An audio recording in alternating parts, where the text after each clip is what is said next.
O podcast é um formato de conteúdo que nasceu há 2 décadas nos Estados Unidos e tem atraído cada vez mais o interesse público nos últimos anos.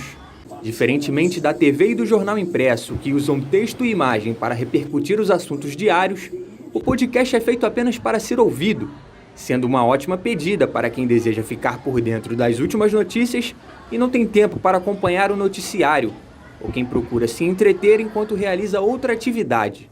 Um estudo do Ibope Inteligência, divulgado em maio de 2019, revelou que dos 120 milhões de internautas brasileiros, 40% já ouviram podcast, o equivalente a 50 milhões de pessoas.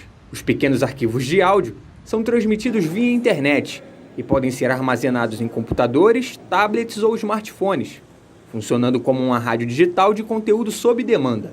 Entre abril de 2017 e abril de 2018, o serviço de streaming Spotify registrou no mundo inteiro um aumento de 330% no número médio de ouvintes de podcasts diários na plataforma.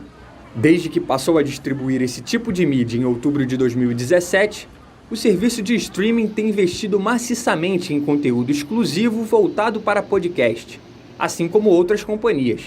Júlio Lubianco, jornalista e professor de radiojornalismo da PUC-Rio, acredita que a chegada de empresas como a gigante do streaming ao mercado impulsionou o boom que vive a indústria nos últimos anos.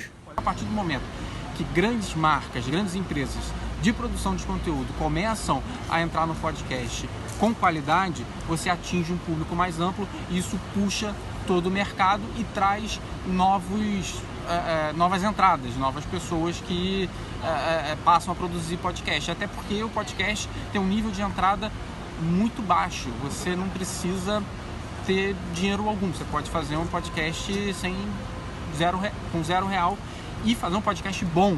E a oferta tem acompanhado a crescente demanda por esse tipo de conteúdo.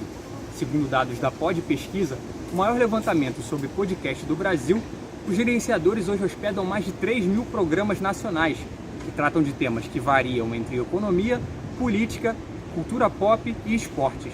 Para o especialista em comunicação e mídia, a entrada de grandes marcas no mercado não representa uma ameaça aos pequenos produtores. Pelo contrário, ela serve como ponte para que novos ouvintes explorem o mundo dos podcasts. A partir do momento que a TV Globo começar a investir em podcast e falar nos seus programas, ouça o podcast, e assim que se ouve um podcast, você vai atrair um público novo que vai talvez entrar pelo podcast da TV Globo, mas vai acabar descobrindo outros podcasts que estão ali. Então tem muito mercado para ser conquistado ainda, tem espaço para esses grandes entrarem e isso vai favorecer em muitos pequenos, principalmente os que já estão há mais tempo e os que produzem com conteúdo e foram capazes de desenvolver uma audiência mais fiel.